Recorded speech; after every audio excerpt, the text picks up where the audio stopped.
ఒకప్పుడు రామవరం అనే గ్రామంలో ఇద్దరు స్నేహితులు ఉండేవారు. వారి పేర్లు మాధవ మరియు సూర్యం. మాధవ బాగా ఆస్తిపరుడు. అతడి తండ్రి ఆనందరావు పెద్ద వ్యాపారస్తుడు. సూర్యానిది పేద కుటుంబం. తల్లి అతని చిన్నప్పుడే చనిపోయింది. తండ్రి శివరామయ్య కూలి పనులు చేస్తూ కష్టపడి సూర్యాన్ని పెంచి పెద్ద చేశాడు. ఆస్తులు అంతస్తులు వారి స్నేహానికి ఎటువంటి అంతరం కలిగించలేకపోయాయి. మాధవ మరియు సూర్యం సొంత అన్నదమ్ములలాగా కలిసిమెలిసి ఉండేవారు. మాధవ, మన చదువు అయిపోయింది. ఇప్పుడు ఏం చేయాలనుకుంటున్నావు?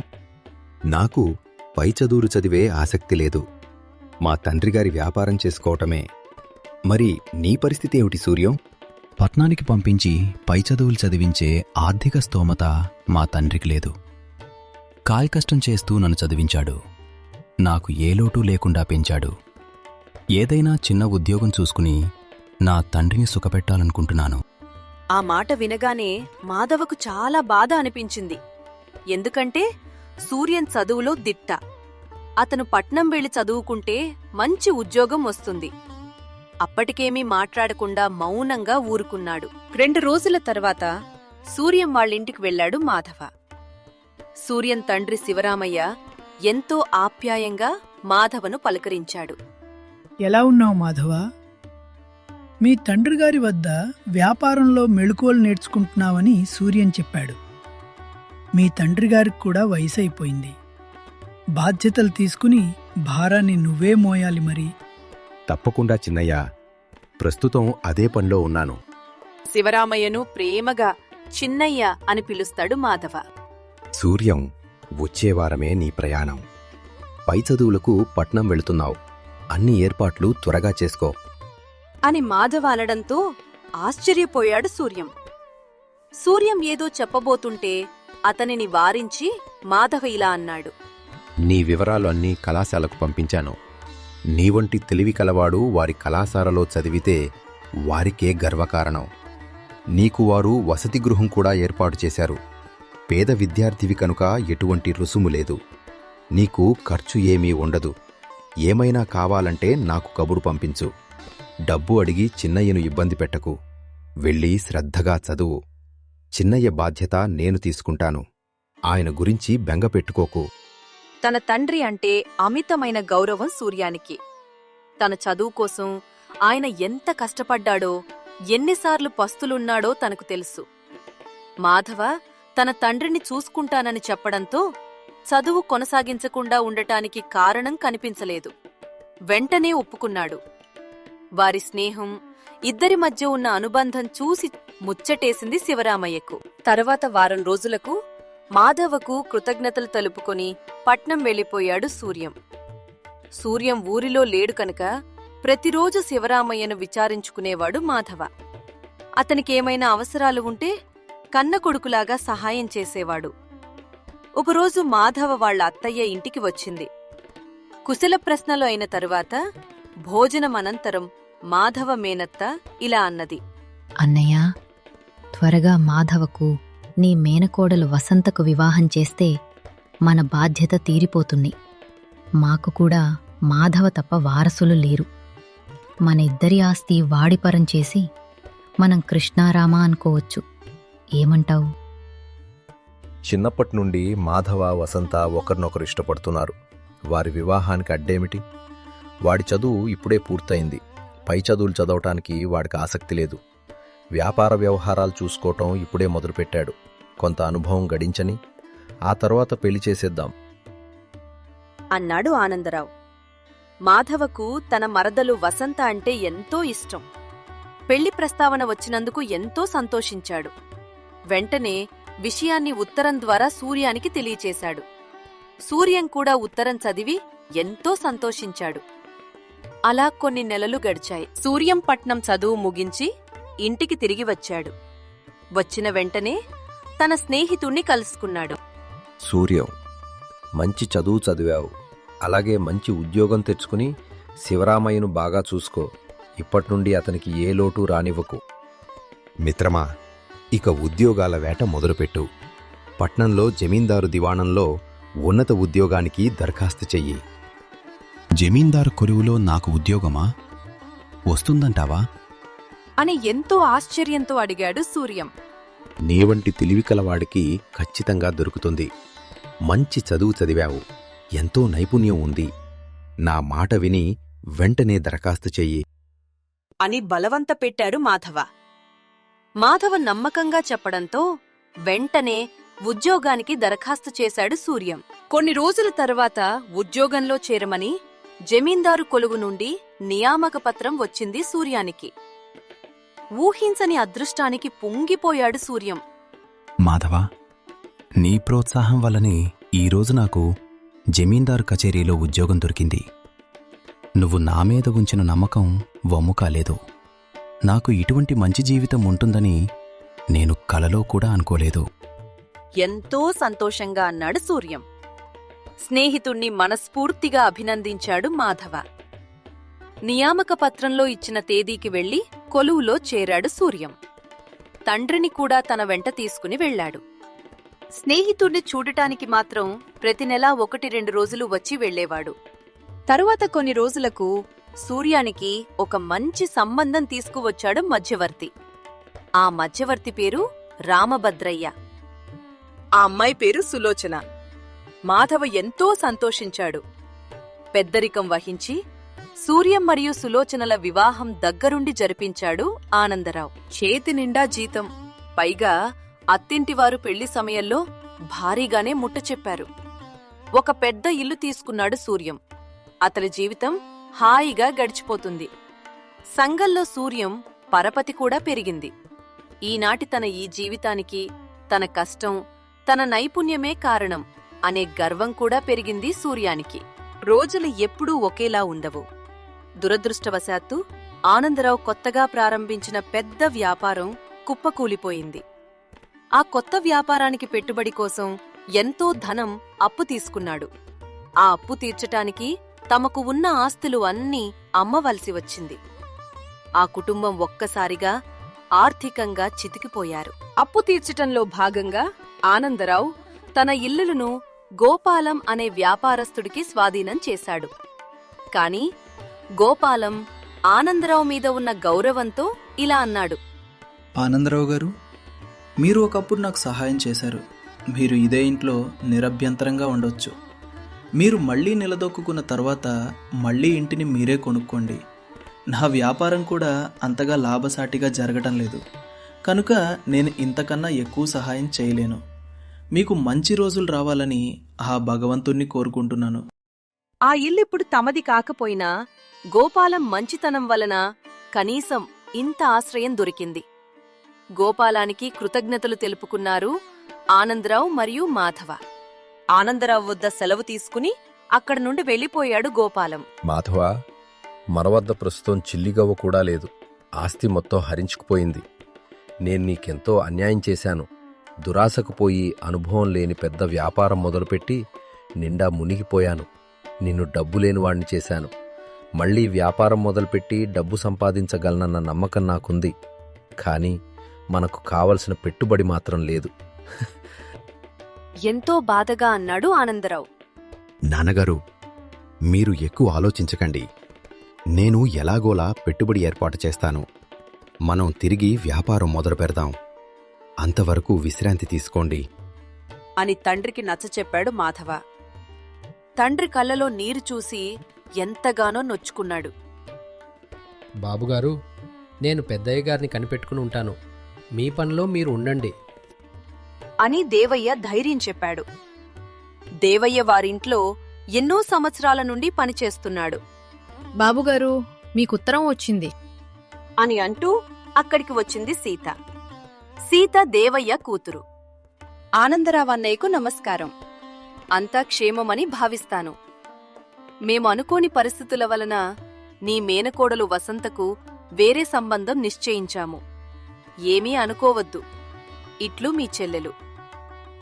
ఇది ఆ ఉత్తరం సారాంశం. ఆ ఉత్తరాన్ని చదివిన మాధవుడు చాలా బాధపడ్డాడు. కాని వెంటనే తేరుకున్నాడు. వసంతను మాధవ ఇష్టపడుతున్నాడని ఆనందరావుకు తెలుసు. తమ వద్ద ప్రస్తుతం డబ్బు లేదని తెలిసి తన చెల్లెలు ఇలా చేస్తుందని ఊహించలేకపోయాడు ఆనందరావు. నాన్నగారు, మీరు బాధపడకండి. వసంతతో పెళ్ళి ఇప్పుడు నాకు ముఖ్యం కాదు. తిరిగి మన వ్యాపారం నిలబెట్టాలి. అందుకు పెట్టుబడి కావాలి. అదే నా లక్ష్యం. నాకు ఎటువంటి బాధ లేదు. ఇటువంటి స్వార్థపరుల సంబంధం తప్పిపోయినందుకు సంతోషించండి. డబ్బు లేదని సంబంధం వదులుకున్నారని దేవయ్యకు కూడా అర్థమైంది. ఇటువంటి మంచి మనుషులను దూరం చేసుకున్న వసంత దురదృష్టవంతురాలు అనుకున్నాడు.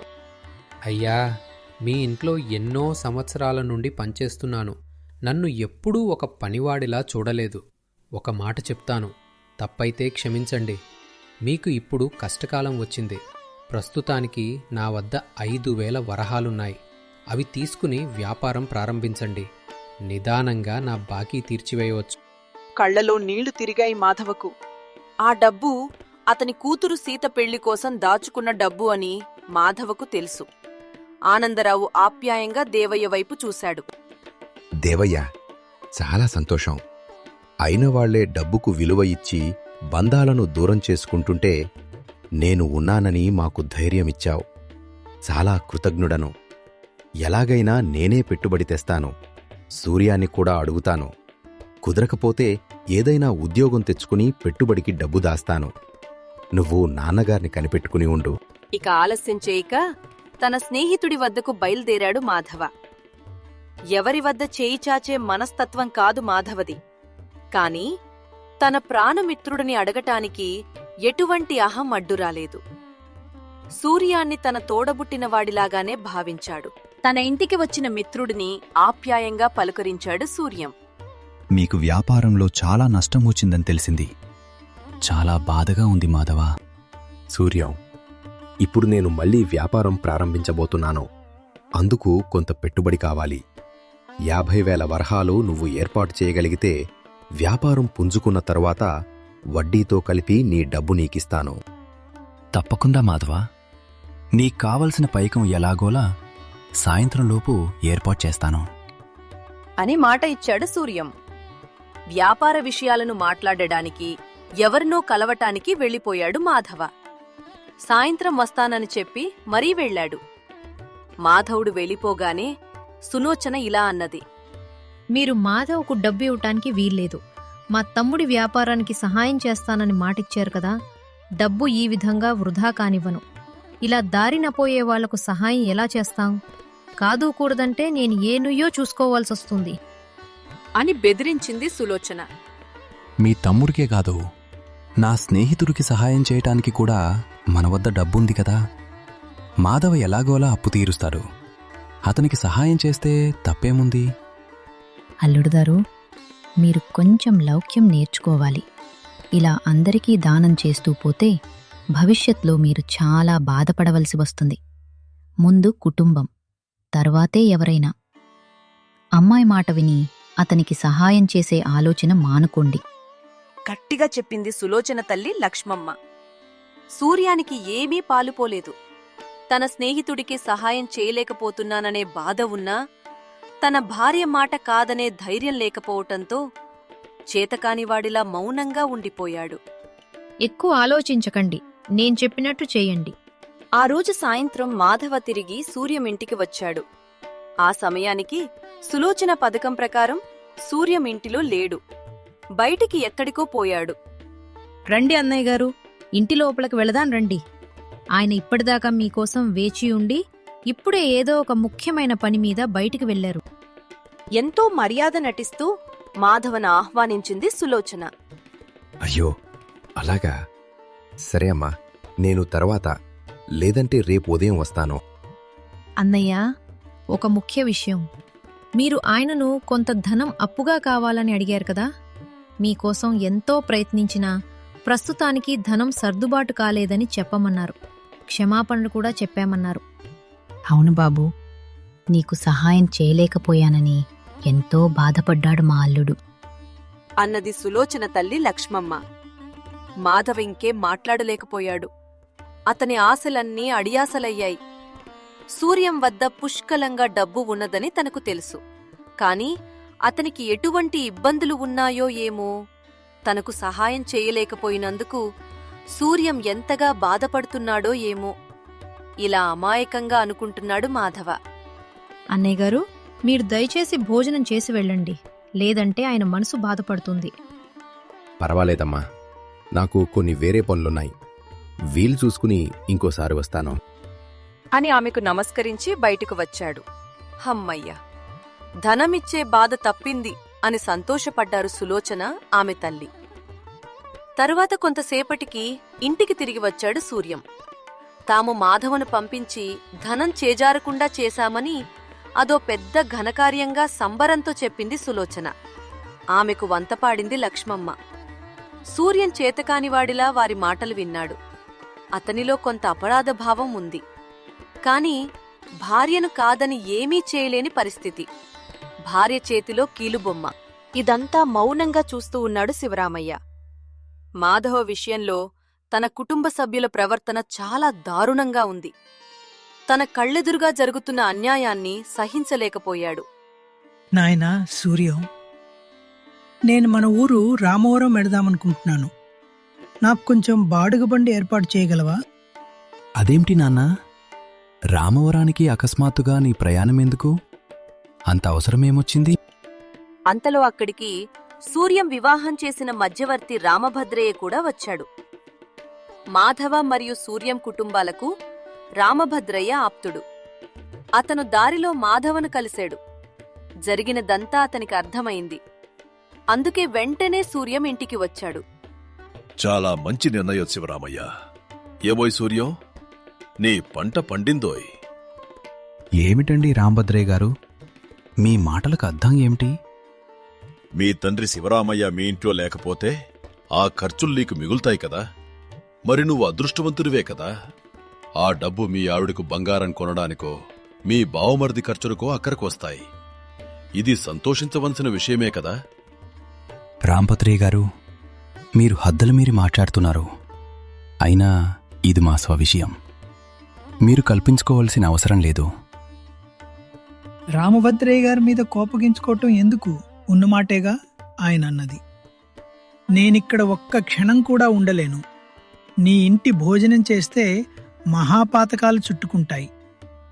నువ్వు కొడుకువివి అని చెప్పుకోవటానికి సిగ్గుపడుతున్నాను. అంతకాని పని నేనేం చేశాను నాన్నా? ఇప్పుడు ఇల్లు వదిలి వెళ్ళవలసిన అవసరమేముంది? నాతో అంత కటువుగా మాట్లాడ్డమెందుకు? తన తండ్రి అంటే అమితమైన గౌరవం కావడంతో ఆయన మాటలను తట్టుకోలేకపోయాడు సూర్యం. నువ్వు చేసిన నీచమైన పని నీ మనస్సాక్షికి తెలుసు. ఎన్నో కష్టాలలో ఉండి సర్వం కోల్పోయి ప్రాణస్నేహితుడివి కదా, ఆదుకుంటావని ఎంతో ఆశతో నీ వద్దకు వచ్చాడు మాధవ. నిర్మోహమాటంగా అతన్ని రిక్తహస్తాలతో పంపించాడు మీరు. ఆ మనసు ఎంత బాధపడి ఉంటుందో ఆలోచించావా? సూర్యం, మీ ఇంట్లో జరుగుతున్న సంఘటనలు మీ నాన్న ద్వారా నాకు తెలిసాయి. నువ్వన్నట్లు మీ స్వవిషయాల్లో నేను కల్పించుకోవటం భావ్యం కాదు. కాని ఒక్క విషయం చెప్పు. నీ పై చదువులకు పట్టం పంపించింది మాధవ. నీ పేరు మీద కళాశాలలో దరఖాస్తిచ్చింది మాధవ. నిన్ను కళాశాలలో ఊరికినే చేర్చుకున్నారనుకున్నావా? నీకన్నా ఎంతోమంది తెలివి కలవారున్నారు. నీ తెలివితేటల వలన పై చదువులు చదివాను అనుకుంటున్నావు. కాని దానికోసం మాధవ ఎన్ని వేల వరహాలు ఖర్చు చేశాడో తెలుసా? ఎంతో సౌమ్యంగా అన్నాడు రామభద్రయ్య.